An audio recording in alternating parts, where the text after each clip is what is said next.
Hi everyone, this is just a little insight to Retrospective Scooters restoration process.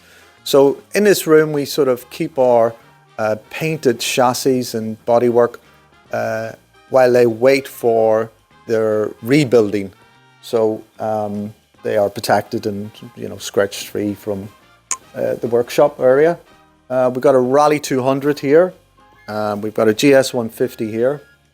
And over this side, these are all customers' orders. They've ordered the color they wanted and the model they wanted.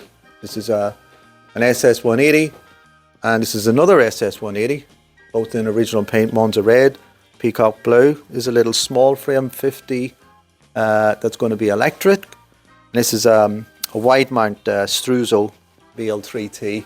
And up here we've got, these are bikes that are in primer, and they're really basically in stock for those that maybe request a small frame or a large frame and they yet don't know the color that they want, so they can ask us to do a small frame in X color with a petrol engine or an electric engine. Anything's sort of possible, so that leaves it sort of that we've got it prepared. Same with this bike here. This is an old VNA.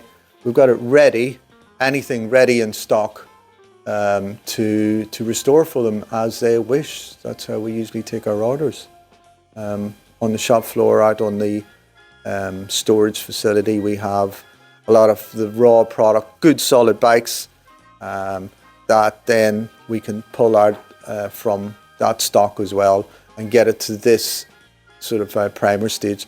And then, as you see, the painted ones are the orders that we have taken, and they are then awaiting basically a fork rebuild. If you look over here,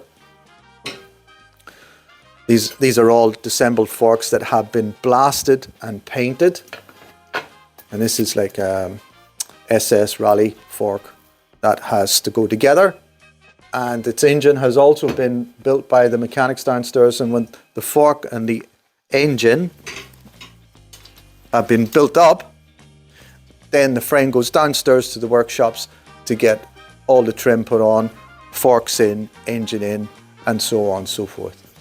Thank you.